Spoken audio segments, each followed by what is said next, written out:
Hello, welcome to the American Business Podcast, the voice of American business. I'm Kevin Devecioglu, your host. I'm welcoming you to episode 71.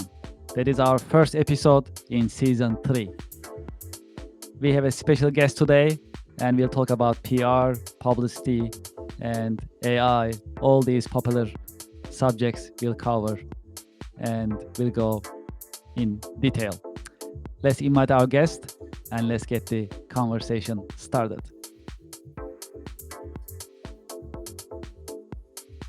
Hello, Matt. Welcome to the podcast. Hey, Kevin. Good to be here. Thank you very much. It's a pleasure to have you. How is your week going so far? Pretty good. Coming off of a little trip to the mountains. So did some hiking. So feeling pretty refreshed. So I cannot complain. Yeah, that sounds great. Also, the Labor Day weekend is coming. Hopefully, it's going to be a nice weekend. Yeah. Looks like a good weekend coming up. So can't complain on that. So a little vacation rolling into a long weekend. Can't ask for better. Yes, absolutely. Well, again, thank you so much for being with us in your busy schedule. I've been looking forward to this conversation. It is because first time in the American Business Podcast, the voice of American business, we'll be talking about PR and publicity, and you are the best expert that we can ever had. So I'm really excited for this conversation. Thank you. Yeah, looking forward to the conversation. All right, sounds good. So if that's okay, we can get started. As a start, would you please introduce yourself and your organization briefly to our audience and to our listeners? Sure, absolutely. So my name is Matt Creighton. I am the founder and principal at Publityx, which is a full-service PR, public affairs, and strategic communications firm. So I've been doing this for about 14 years, working in strategic communications, politics, policy, and corporate communications, crisis communications. So you name it, we've pretty much done it. So yeah, that's me in a nutshell, professionally. So it's just been working on a lot of really interesting projects, and so it's been a fun journey for sure. Yes, thank you very much for the introduction. Would you please tell us how your career path unfold? How did you get started? It's a bit of a winding road. I think when you talk to most people, you'll hear a similar story. Thought you were going to do one thing, end up doing something completely different. So I initially thought I was going to be a teacher, high school teacher, social studies, history. So went to college, got my history undergrad, did a minor in political science, and then got a master's degree in teaching. And ultimately, we went through the whole process of getting certified, doing the student teaching, all of that. And at that time, the economy was still struggling a bit. So there were a lot of cuts to education funding in New Jersey, where I was at the time. So there weren't a lot of jobs. So I had applied to probably 150, 200 jobs, and you're competing against folks who have had 7 years experience in the classroom. So it's so I'm just some kid out of college, competing against seasoned teachers. So I started to think, maybe this isn't for me, or at least for me right now. So I decided to take the first job that I could find, whatever that was, just to pay the bills. And that happened to be doing some fundraising for the university that I had attended, which was a really interesting experience. So this is still, again, the economy is still slowly recovering from the 2008 financial crisis. My mandate as a new hire in the fundraising department was to try to raise money from young alumni. And as you can imagine, the limited job prospects, all sorts of student debt, the reception was not particularly, it didn't really get a glowing reception when I was calling people and asking for money. So fast forward 10 months later, after they had hired myself and another gentleman, the board of trustees decided it wasn't working out because we weren't raising all that much money. No surprises there, and I got laid off from my first job. So at that point, I had this feeling that I didn't want to do that again. So I decided to start my own sort of political consulting firm, which kind of sounds crazy because I had no experience to speak of except for in graduate school, I had worked for a public opinion polling institute where we did surveys and polls on different public policy issues, politicians, things like that. I really enjoyed it. I had done my minor in political science, so I had some, I guess, theoretical background, but no actual experience to speak of. So I started looking for my first clients at that point, and had the thought like, okay, I'm young. What would people trust me to do at this point in time? This was when Facebook and Twitter, to a lesser extent, was emerging as a medium for communicating with people in the political sphere. And I said, you know what, I'm young, I can do social media. And sure enough, there were two campaigns that bought that story, thankfully, and got hired and ended up winning one of them, which was a surprise. I think to people, but so that got me started in this career.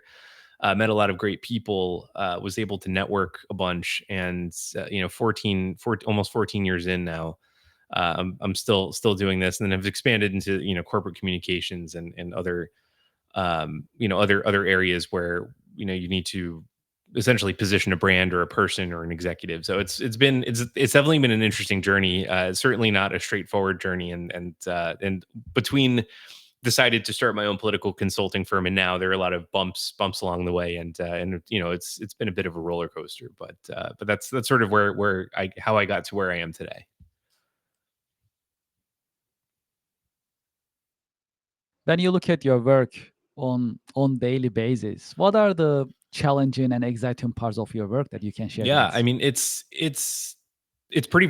There's a variety, right? So it actually depends on the project, and one of the things that I like about this particular field is that no 2 days really are the same, right? Everything is a little bit different depending upon the situation that you're facing. So sometimes you'll have a client who's facing a crisis, who needs to figure out how to communicate effectively with their audiences, whether that's just, an internal audience, employees or team, their internal teams, or external audiences, consumers, things like that, or helping position a new brand in the marketplace, through various channels, developing advertising, or doing traditional PR, so positioning executives, writing op-eds, helping develop talking points and other pieces like that. So day to day, it looks different. There's a lot of client facing interaction where you're talking to the clients, trying to figure out how to get them from where they are today to where their goal is, trying to figure out how to plug in the various tactics and strategies that we need to plug in. So that's a typical day, and then once we figure that out, we actually build or create some of the things that we're talking about. So again, advertising, social media, again, writing op-eds, speeches, presentations, booking people for conferences, preparing people for podcast appearances, and other things like that. So there is a wide variety, but it's a lot of fun. And the fun part for me is that I get to do a lot of those pieces myself too. So in addition to working directly with the clients, I also get to help produce the work, which is a lot of fun.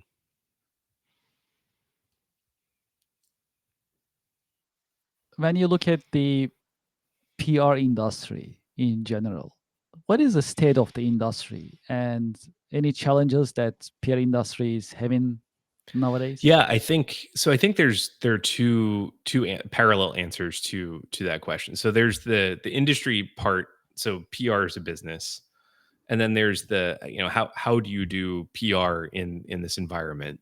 So I'll start with the how do you do PR in this environment, and I think that actually filters a little bit into the first part, which is what does the industry look like. So we're living in this attention economy, right? And attention is really has been pulled so thin, where you have microseconds to capture people's attention for whatever issue or brand or thing you're trying to communicate.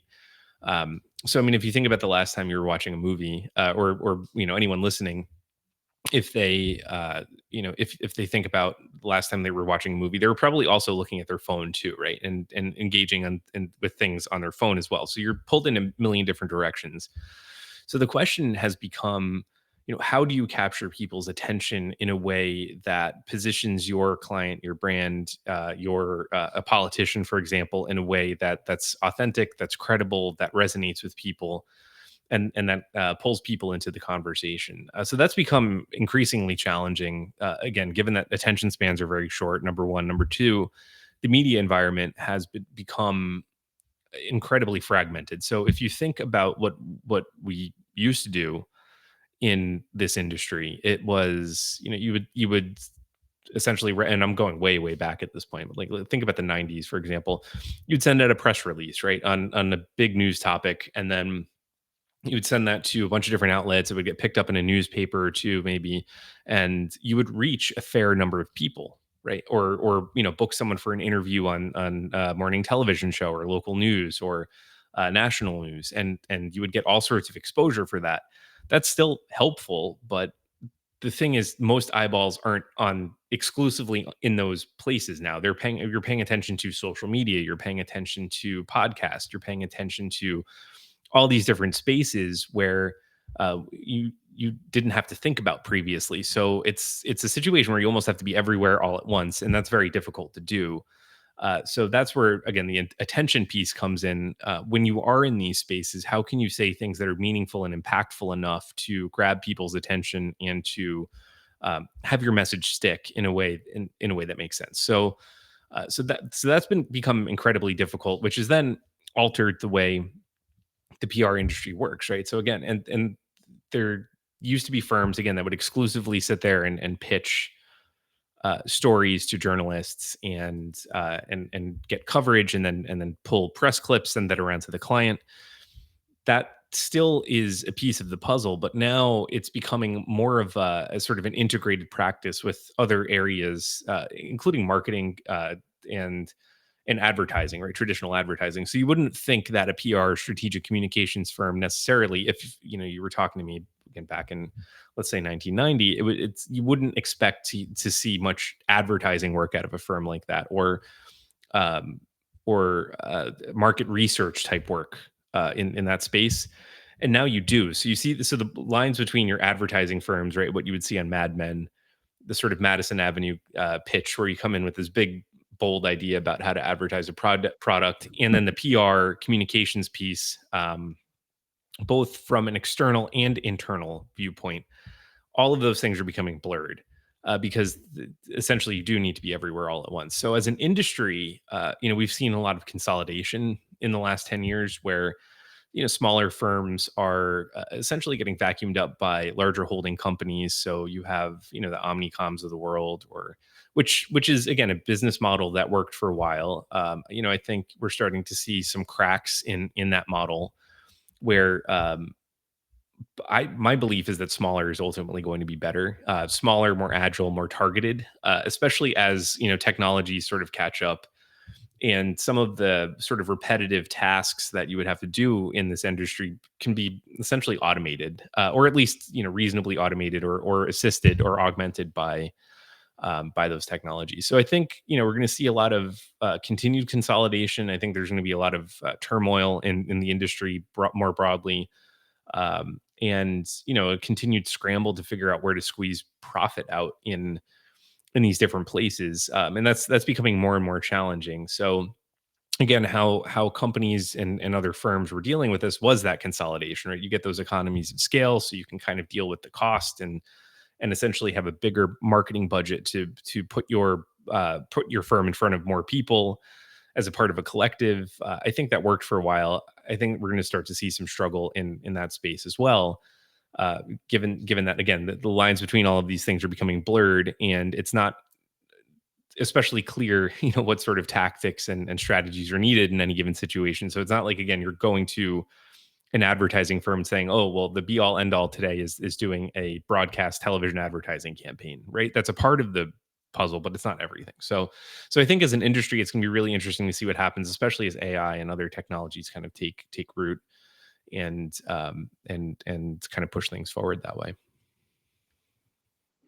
Well, speaking of AI, what do you think about the impact of AI in business in general, also in the industry? Yeah. I mean, that's the impact is, I think, remains to be seen. Overall, I think it's going to have a major impact. The question is, in what ways and how effective can AI be? in making that impact, right? So I think again, those repeatable tasks that you have to do over and over and over again, uh, those are going to be areas where AI is pretty proficient. There is, I think an argument to be made that we're going to see a whole lot more AI generated content sort of dumping into our feeds, which for a while is going to maybe compelling enough, I guess, to keep us engaged, but you're going to be competing with a torrent, right? Like a fire hose of stuff that's out there. So typically, again, like if you wanted to create content, you would have to go film it.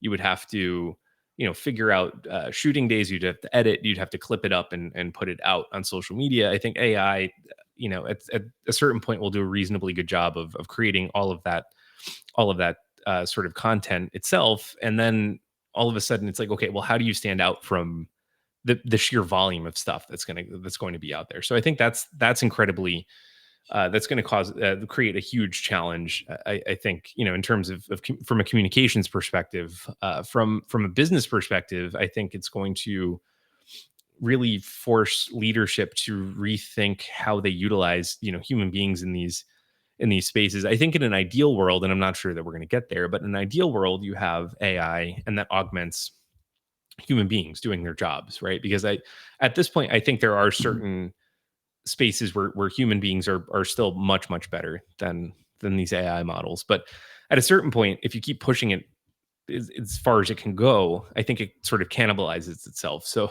we end up in a situation where it's like, how can you differentiate from each other if you have just a handful of AI tools that sort of rule the world in that way? Like what does that look like? How as a business do you differentiate yourself? Like what is your purpose? Do you even need to hire people for certain positions? So I think and I mean, and this is sort of getting a little bit more grim, but then you kind of extrapolate that out and say, okay, well, if you don't need to hire as many people, then what are those people going to do for a living?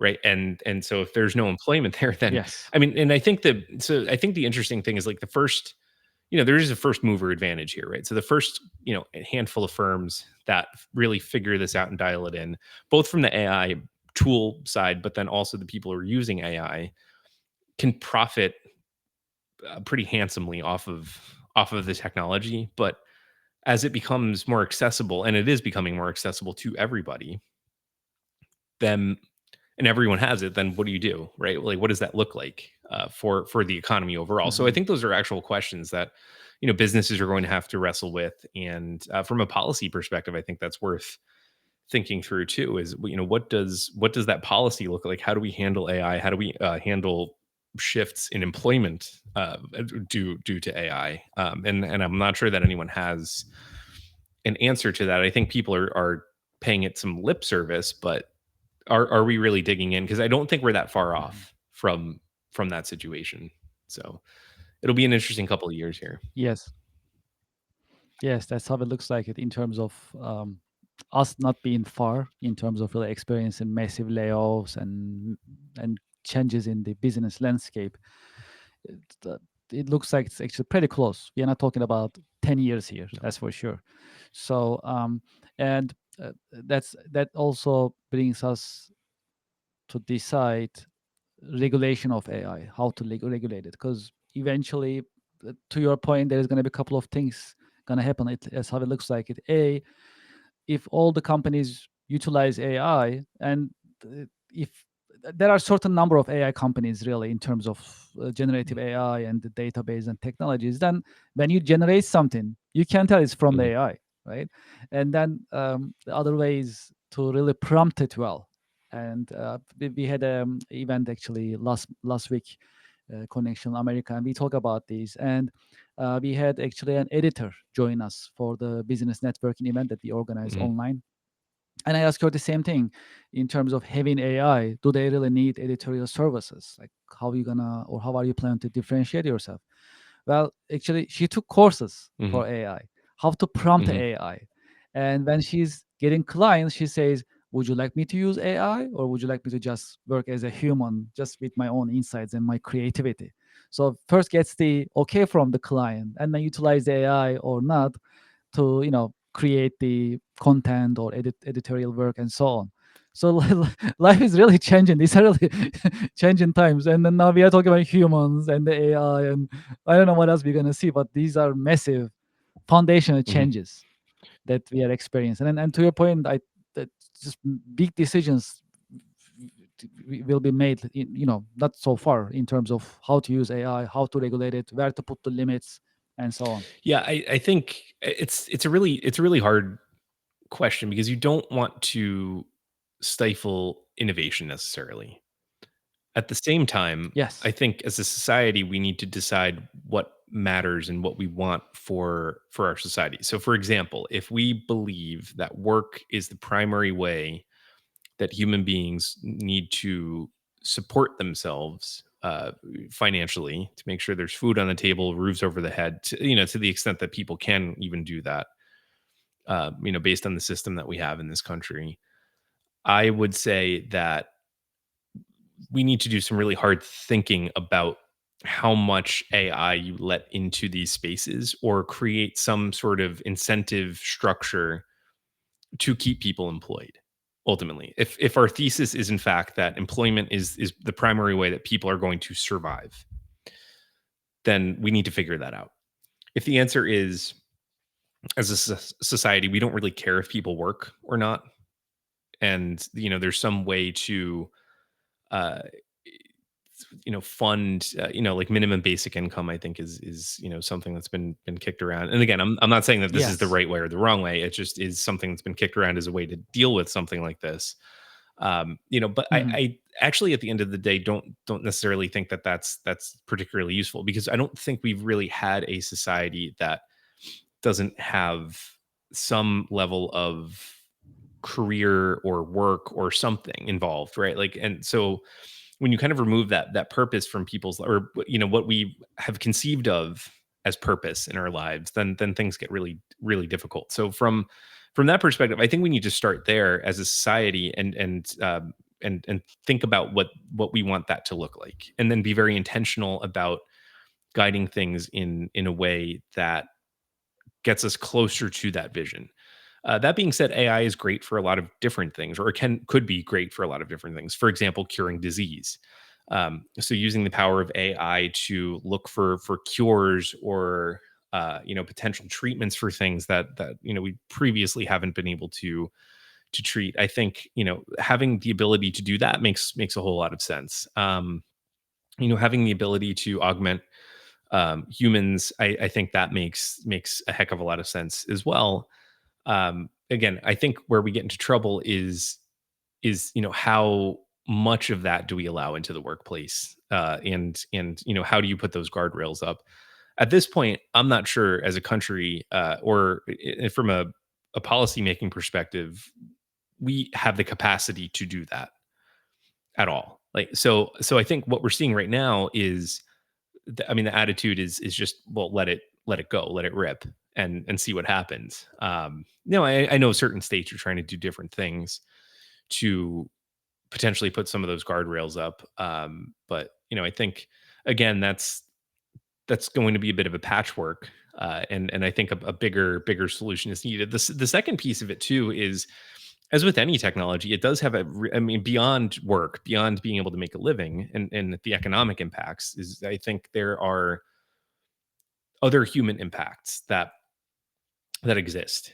So talking about mental health, for example, I mean, people are turning to AI to soothe, a sense of loneliness in some cases, or to seek advice, or to look for things. And you start hearing these stories of people who descend into, psychosis, right? Because they are asking, like, the assumption is that AI knows everything, right? And it's going to present that information in a way that is healthy enough, I guess, for people who are, but it's not, right? So that's the problem too, is that I think people are turning to it for different things. And I think, Sam Altman said, he was like, look, like, your conversations, like, if you're trying to use this thing as a therapist, your conversations are not protected, right? These are not private conversations. So if we're subpoenaed for some reason, like, all of your information, all of the things that you've asked ChatGPT, Oh my I God. mean, so if you're Yes, think using for about it. therapy, Yes. right? Like that's a huge thing. So I think to the extent that we rely on the companies themselves to structure these tools as sort of benevolent and to put those guardrails up, I just don't think if there is profit seeking in any way that the companies will have the ability to do that. And then the third piece is the environmental impact of all of this, right? So AI is incredibly energy intensive right now as it stands, right? Mhm. I don't know if that will change or not. It might get a little bit better, but as it stands right now, we need a ton of energy on the grid to accommodate the additional load from these server farms and data centers. The problem is we're not keeping up with energy production. In fact, I think we're going backwards as a country in terms of diversifying our energy sources in the last 2 years, right? So, we've the hope is you get more solar, more nuclear, more clean energy onto the grid, but we're not seeing that keep pace. And in addition, we're not seeing the grid upgraded in a way that can accommodate that additional capacity. So when you have those issues, you have to balance this drive for innovation with how do you actually have the power, like the literal electricity to do this. And we're starting to see rates go up in some places around the country because data centers are using a huge amount of power. Grids, the grid, we can't get enough electricity into the grid quickly enough to accommodate that. So I think we have to ask ourselves too, like, how at what point do you draw a line and say we need to balance this out a little bit, and really consider not just the environmental impact, but imagine the economic impact in a time where people are having a hard time affording all sorts of different things. You're going to boost electricity prices because we have to essentially power these data centers. So I'm not anti AI by any stretch of the imagination, but Mhm, what mhm. I'm saying is, like, I think we need Yeah, to be way more thoughtful. these are the Mhm. considerations. Yes, Absolutely, absolutely, spot on. Well, let's talk about your career a little bit further, if sure. that's okay. Well, we have thousands of subscribers and followers, and most of them are business minded. So we are all learning from you, our audience learning from you. So that's really a part that our audience looking forward to hearing from you. Let's talk about role models, if Sure. that's okay. Have you had any role models, any mentors who help shape your career? Absolutely. I've had many. I go back to a story actually. So at the beginning of my career, after I had decided to try to go out my own, I was doing a couple of campaigns in 2012 and had just connected with another person who had been working in politics for a while and had been a state director for a U.S. senator, just incidentally, because he had lived in the same town. We were trying to connect on something different. And as it turns out, so this is, talk about how life is just sort of strange and pulls you in you know onto your path sometimes, I think. So in 2012, in October, in North Jersey, so we had just gotten hit with Superstorm Sandy. The power was out everywhere across town except for this one bar that everyone was sort of crowding into. So incidentally, he was sitting at home. I was sitting at home. He sent me a message on Twitter and said, "Hey, do you want to go grab a beer up at the bar? Power's out everywhere. Just talk politics, talk careers, all that stuff." So uh, I said yes. We went up there and got to talking. As it turned out, he needed some assistance with his firm. So he was doing something similar to what I was doing and asked if I wanted to work on a couple of projects, all from just some random Twitter messages, for the, preceding couple of weeks. And then, a hurricane blows through, knocks out the power. We end up meeting up and we work together and we still work together on certain projects to this day. But his guidance and mentorship was incredibly helpful, especially as someone who I think, I was much younger at that point in my early 20s. I didn't really know anything, right? Like I had a sense of the subject matter at that point, but didn't have a sense of some of the interpersonal relationship work, that needed to be done. So I sort of had this, like, when you're young and kind of, naive about things, you're just like, why won't things work the way that they're supposed to work? Like, why don't people just see the value in this and just, go for it? And he was very helpful in helping understand the psychology, I think, of clients and of, in the political sphere where you're dealing with people and sometimes very difficult personalities, and kind of nudging me to be a little less, hard charging, like, why won't people listen? This is so obvious to me, and kind of dialing that back a little bit. So that, I think, was he was certainly one of the one of the people that helped me get a start in my career, and again, was always available to answer questions, and taught me the art of networking too. And quite frankly, he was very good at it. I am not what I would consider a natural sort of networker. In fact, I kind of hate it. Like, I've always hated those networking events, and things like. I mean, as much as I tried to do it, I'd go out to places, and I could not stand it, and still can't to this day. But I've kind of figured out how to navigate some of that, um, in my own sort of authentic way. But he was very helpful in helping me see that you have to do something, right? Like, you can't just sit back and hope that that stuff rolls in based on good work. So yeah, I mean, I think, he was a great role model. I've had others who, even clients of ours, I think everyone has something to teach you. And over the years, so we've had some really cool people that we've been able to work with, who kind of show you things that you wouldn't necessarily expect.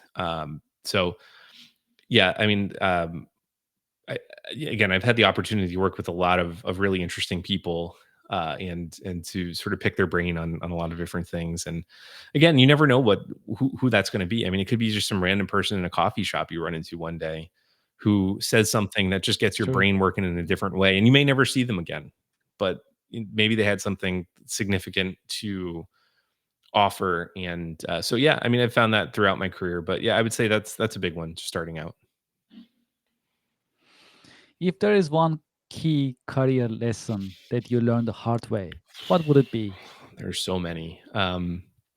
So We'll take a yeah, couple. yeah. So, like I said before, it's, this hasn't been a smooth process at all. It's been a roller coaster at times. So I think there are a couple of things. The one of the first hard lessons that I learned was, when you're doing work, especially when you're out of pocket on different costs for things, you need to get paid up front.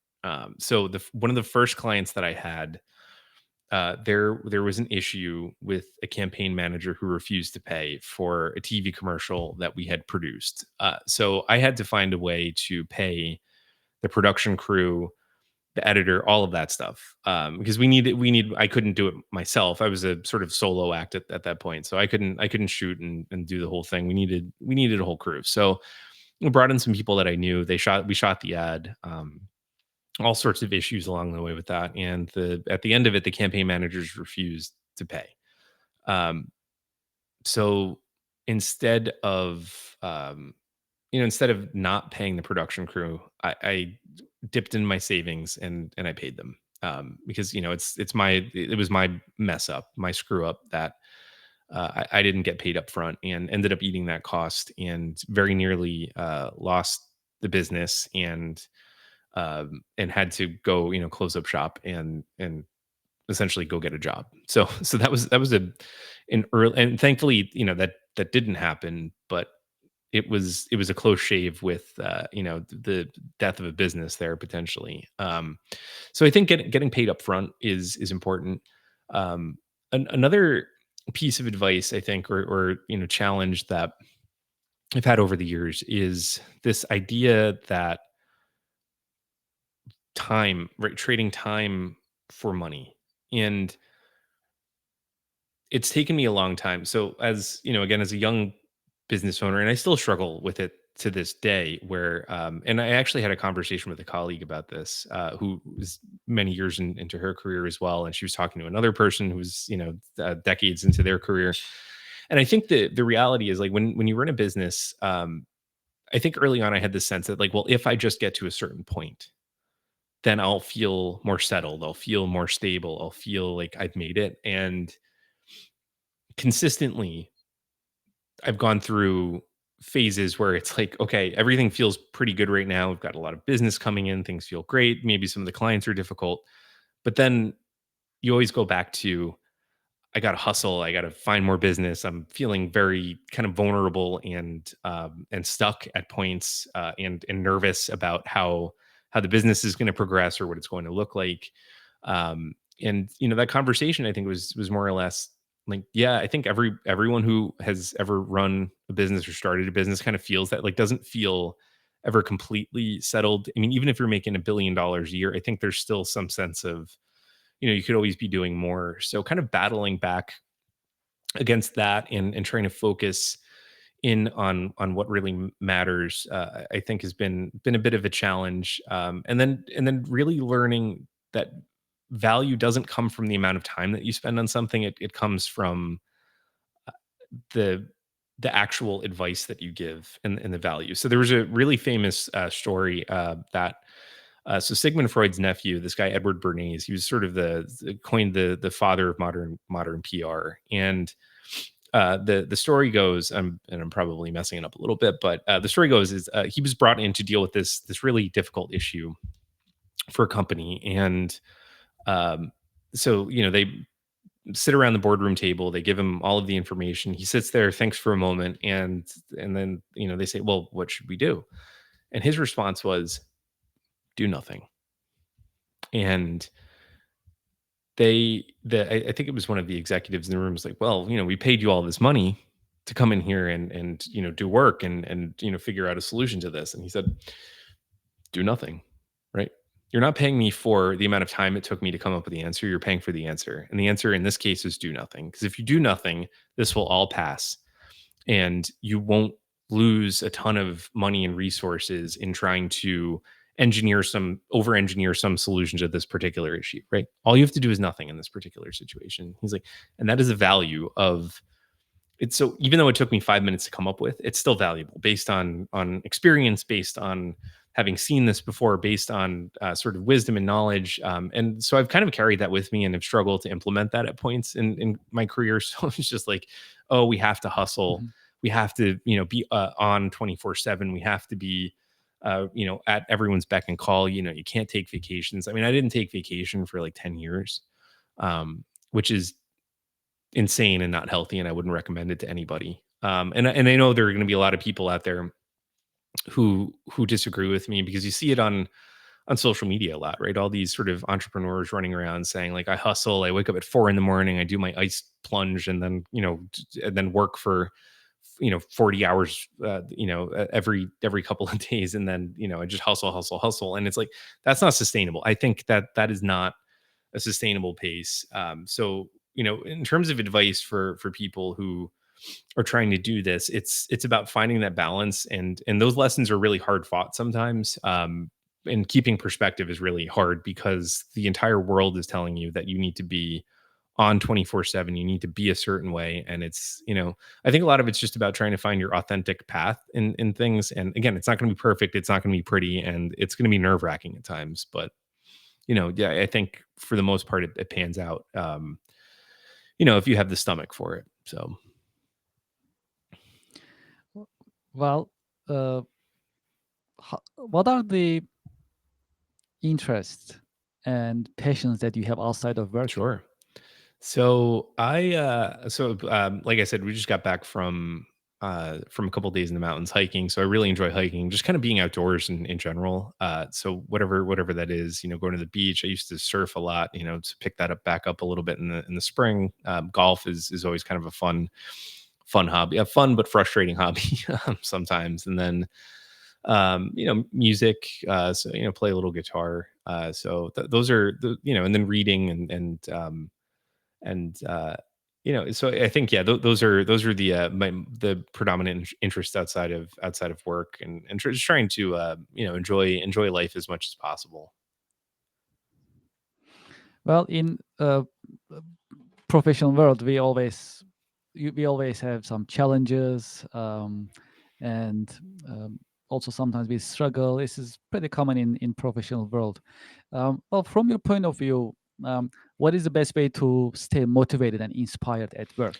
Yeah, I think, and that's a hard question, right? Because these are, sort of transitions again that I think every person, in particular in business, you go through, uh, fighting burnout at points, or feeling overwhelmed, and sometimes you'll have clients or coworkers or colleagues that you just don't want to deal with on any given day, because it's just frustrating and annoying. And so, I mean, in terms of staying motivated, I'll tell you, I've fallen short at times, right? Like, it's hard, right? And then you fall into patterns where you're maybe not doing what you're supposed to be doing as much, or um but I think the big thing, and again, lesson still in progress here, is not trying to be perfect in that way, right? It's that you can make a mistake, you can slip, you can feel unmotivated, you can feel burned out one day, and being able to sit with that feeling, letting it pass, and then moving on, right? And kind of resetting, right? So it's sort of like playing golf in a way, right? If you the really great golfers out there, the thing that separates them isn't necessarily the swing mechanics, or like how far they can hit the ball, or any of that. It's the mental ability to reset after they hit a bad shot, right? Because if you can't, you're just going to hit bad shot after bad shot if you're stuck in that mental loop. So I think approaching everything with a sense of, it's going to be imperfect, it's going to be messy, it may not look like what you want it to look like sometimes. It might, the out, and sort of, you might attach yourself to outcomes in ways that are not particularly helpful. So if things don't happen exactly in that way, it can be very difficult to live with as well. So I think staying motivated is being kind to yourself, and allowing yourself the space to feel down sometimes, or feel like you're not productive. I think that's totally fine. Um, and then essentially being able to reset, get back on the path, get back to work. And then also, I think some of it is trying to find clients that are interesting, and work that's genuinely interesting. And that's been a mixed bag over the years. There's certain things that are really, really cool, and that I really enjoy doing. Some things that you think might be cool, you get into it and you're like, this is not the most fun thing I've ever done. But it teaches you lessons along the way too. So yeah, I would say, just don't be as hard on yourself as I think a lot of us are, and just give yourself the space to be imperfect, and to sort of reset. And I think that really helps, because if you apply a crazy standard to yourself, where again you're looking around and you see all these people telling you that they're hustling 24/7, and that they feel great, and like, it's not real. And and and even those people have days where they doubt themselves, where they think that they are, that they're imposters, essentially, right? They all suffer from Everyone suffers, I think, from imposter syndrome. So that's what I would say is the key to staying motivated, is like, don't attach too much, of this idea that you're going to be perfect, because you're not. Like, I've screwed up plenty of times over the years, and will continue to do so. But it's just, kind of being able to reset after the bad shots is what I would say is the key to staying as motivated as you can. What would be your career advice for the next generation who are getting ready to get into the job market? Yeah, that's a really tough one, given everything that we've kind of talked about with AI. So what I would say, and this is something that, so I had the opportunity to teach a class on social media strategy at a university in New Jersey for a couple of semesters. And one of the really interesting things about that class is, I think there's this impulse to try to like teach to a textbook, but social media changes so quickly that it was impossible to keep up with the specifics of the algorithm, or what each platform was prioritizing or not. So one of the things that, we kind of talk to students about is the ability to stay mentally and emotionally flexible, and to learn skills that are transferable. So critical thinking is incredibly important no matter what you're doing. And that's of use if you are someone who sits at a desk all day writing press releases and doing those sorts of things, or if you're an electrician or a plumber, or you're building houses, or you end up being an engineer, like those critical thinking skills, I think, are incredibly transferable across the board. And genuinely, like, you can apply that to things that aren't attached. So like you can go to school and learn how to code, computer code, but it's not necessarily going to be something. But that's that specific way of applying those critical thinking skills may not always be there because of AI. So developing the ability again to have that flexibility to be able to apply that framework in different places, I think is important. And again, flexibility is the biggest thing in terms of building that resiliency, from a career perspective. And also, the last thing that I would say on that is just ask, right? Like, and I've spent my entire career kind of afraid at points of asking people for things or advice or for referrals or for whatever it is. I don't know why. I mean, I think a lot of people struggle with that. But if you ask, for the most part, people want to help you. So take advantage of it. Go out there and talk to people, ask questions, ask for advice, ask for help, ask for referrals, ask for networking referrals. I mean, and the more that you do it, the easier that it gets. But I would say just do it, and don't let fear stop you from doing it, because the worst thing that someone can say to you is no, and that's really not a big deal. I mean, it feels like it is, but it's actually really not. Then you just move on, right, into the next thing. Yep. Life goes on. It does. Well, so for those who like to continue this conversation and be in touch with you, what is the best way to be in touch You can with find you? me on LinkedIn. Matt Creighton on LinkedIn. I'm I think the only person who spells Creighton that way, Krayton. So that's so you'll have an easy enough time finding me online. But yeah, LinkedIn is good. You'll find my email address and all of the different ways to contact me there. Publitix.com. You can find me there as well. And then I have a new venture called m2aspire.com. So I have contact information on there as well. Man, thank you so much for being with us in your busy schedule. That was a very insightful conversation. And thank you for sharing your professional wisdom and your insights Thank you with for us. having me. It's a pleasure. I wish you a great Labor Day You weekend. as well. Thank you very much. Well, to our audience and to our listeners, thank you very much for listening and watching. I hope you liked this episode. I liked it very much. It was very insightful. And as we always promise, you learn something new in each The American Business Podcast episode. And it was a great opportunity for us to meet and learn from Matt Creighton. And something new also for us, we talk about PR industry. We never talked about PR industry before in the American Business Podcast. So in that sense, that was also very insightful and educational for all of us. Would you like to be a guest in our podcast? Please send us an email, americanbusinesspodcast@gmail.com. If you have any feedback, you have any ideas that you like us to cover in the American Business Podcast, you can also send us an email, americanbusinesspodcast@gmail.com. As you know, in the last couple of weeks, we are getting new sponsors for the American Business Podcast. If you are interested in being a sponsor, if you like to advertise your product, your services, you can also send us an email for the inquiries, americanbusinesspodcast@gmail.com. If you go to our website, americanpodcast.tv, you'll see the latest information about our podcast. Also, we publish the schedule, who will be our guest, what type of subjects we will be covering in the American Business Podcast episodes.